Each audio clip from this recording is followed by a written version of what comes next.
होती है ईद की।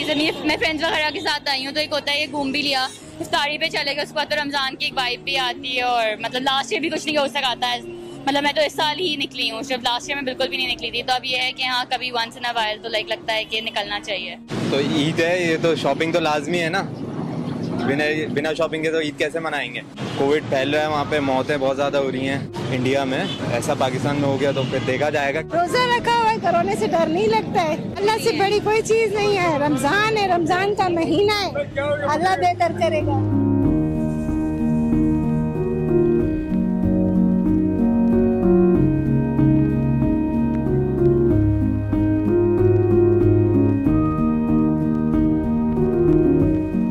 भूख से डर लगता है, गरीब लोग है, अगर दिन का नहीं कमाएगा तो खाएगा कहाँ। अभी दूसरा साल हो गया, गरीब लोग इतना परेशान हैं। जैसे लोग हैं जो ईद का इंतजार करते हैं ताकि हम ईद आवे और पैसे कमावे, ताकि कपड़े पहने, नए जूते ले ले अपने लिए, अपने बच्चों को नया तोहफा दे।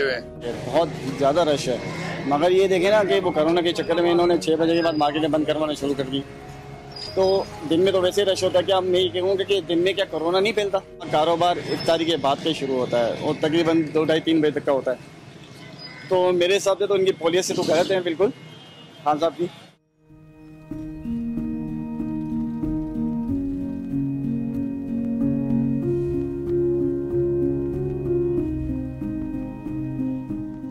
कुछ अर्सा पहले इंडिया की सेम कंडीशन ऐसी थी और लोग ज़्यादा कुछ सीरियस नहीं थे, उनका रवैया वैसे ही था कि SOPs को फॉलो नहीं कर रहे थे। वहाँ पे पॉलिटिकल एक्टिविटीज़ भी हो रही थी, रिलीजियस एक्टिविटीज़ भी हो रही थी, तो हुजूम बहुत लगा और फिर उसका नतीजा अभी आपके सामने है। और हमारी भी सिचुएशन ऐसे ही है, लेकिन दुआ हमारी यही है कि अल्लाह करे कि उनकी हालत भी ठीक हो जाए और हमें उस परेशानी में अल्लाह ताला ना डाले, क्योंकि हम कोई SOPs को फॉलो नहीं कर रहे हैं और ना ही हुकूमत करा पा रही है। और ये जो हुजूम लग रहा है बाजारों में, हमें डर है कि इस महीने के एंड तक, यानी कि मई के एंड तक, कि खुदा ना खास्ता हम कहीं बड़ी मुश्किल में ना फंस जाएं। बंद कर रहे हैं, आपकी दुकान अभी तक खुली है, शबा बंद करने की कोशिश करें और ऊपर से हमारा जल्दी करें प्लीज।